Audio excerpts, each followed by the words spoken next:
kami dari kelompok 4 yang beranggotakan saya, Christiansen Rionaldo, Dixin, Lenti, Sucitawati, dan Sarah.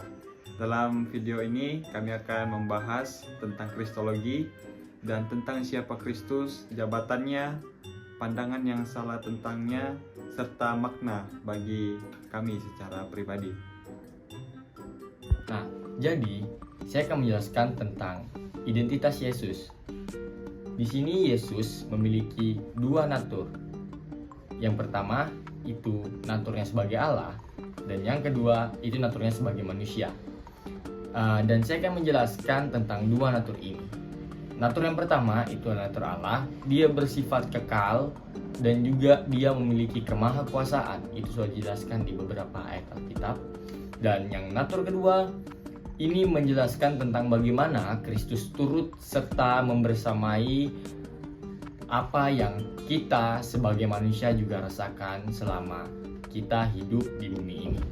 Dan saya akan menjelaskan tentang mengapa hal ini sangat penting bagi kita semua untuk ketahui bersama, karena kita harus paham dulu tentang adanya suatu bentuk keselamatan itu hanya bisa ditebus oleh Yesus. Mengapa? Alasannya ada di dua natur tadi yang saya sudah jelaskan. Yang natur Allah. Nah, di situ natur Allah dia bersifat kekal dan juga dia memiliki sifat keselamatan yang abadi. Itu sudah dijelaskan dan memiliki beberapa penjelasan lain di dalam Alkitab. Dan juga kenapa Allah?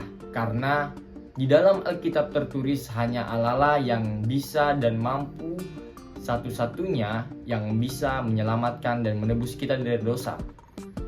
Dan kedua, kenapa ada natur kemanusiaan?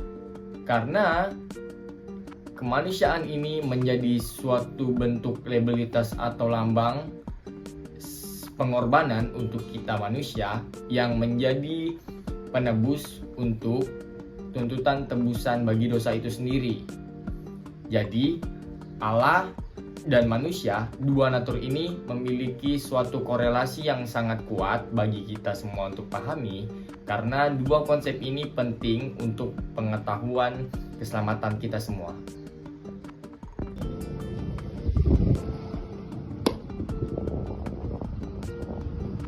Ya, Yesus memiliki tiga jabatan utama, yaitu Nabi, Imam, Raja. Sebagai Nabi, Yesus menyampaikan kebenaran kepada manusia. Sebagai Imam, Yesus menjadi pengantara antara manusia dan Allah, bahkan mengorbankan dirinya. Sebagai Raja, Yesus memerintah atas segala sesuatu dan membawa kerajaan Allah. Tiga jabatan ini menunjukkan bahwa Yesus tidak hanya mengajar tetapi juga membawa keselamatan dan berkuasa atas dunia ini.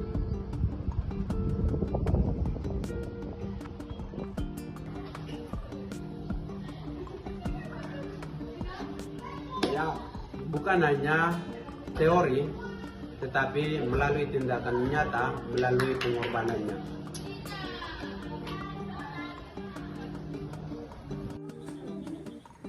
Berikutnya, saya akan menjelaskan pandangan yang salah tentang Yesus.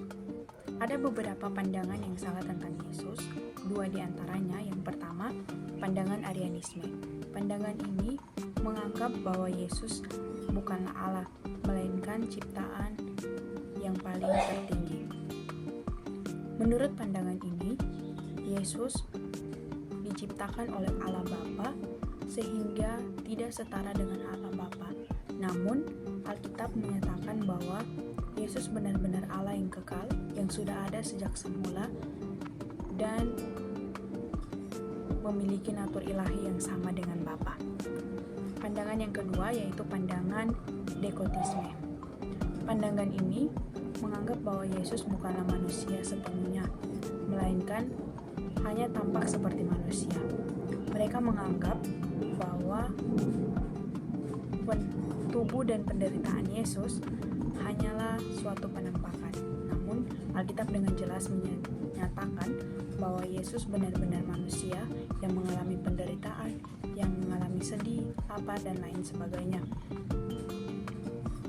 Kedua pandangan ini ditolak oleh ajaran Kristen karena tidak sesuai dengan kebenaran firman Tuhan, di mana kedua pandangan ini menyangkal akan keilahian dan kemanusiaan Yesus. Dari kami, bagi kami, bagian yang paling berkesan dari kisah teologi adalah bahwa Yesus yang adalah Allah rela menjadi manusia untuk menyelamatkan kita.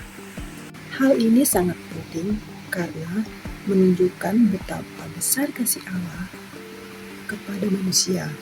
Allah tidak hanya melihat manusia dari jauh, tetapi Ia sendiri turun ke dunia dan mengalami kehidupan seperti kita. Yesus merasakan penderitaan, kesedihan, bahkan pencobaan, tetapi tetap hidup tanpa dosa. Melalui hal ini, kita bisa melihat bahwa keselamatan bukan sekedar konsep atau teori, tetapi tindakan. Nyatanya dari Allah, Yesus datang bukan hanya untuk mengajar, tetapi juga untuk mengubahkan dirinya di kayu salib demi menebus dosa manusia. Ini juga mengajarkan kita bahwa kasih sejati itu adalah kasih yang rela berkorban. Sebagai orang percaya, kita dipanggil untuk menyadari kasih Kristus dalam kehidupan sehari-hari, baik dalam sikap, perkataan, maupun tindakan kita kepada orang lain. Jadi, melalui Kristologi, kita tindakan hanya mengenal sikap Yesus, tetapi juga memahami bagaimana kita harus hidup sebagai pengikutnya. Jadi kesimpulannya adalah melalui kristologi kita dapat memahami bahwa Yesus adalah Allah dan manusia sejati yang menjalankan peran sebagai nabi, imam, dan raja, serta menjadi satu-satunya jalan keselamatan bagi setiap orang percaya. Pertanyaannya bagi kita semua, siapa Yesus dalam hidup kita? Mari kita pertanyakan itu dalam kehidupan kita.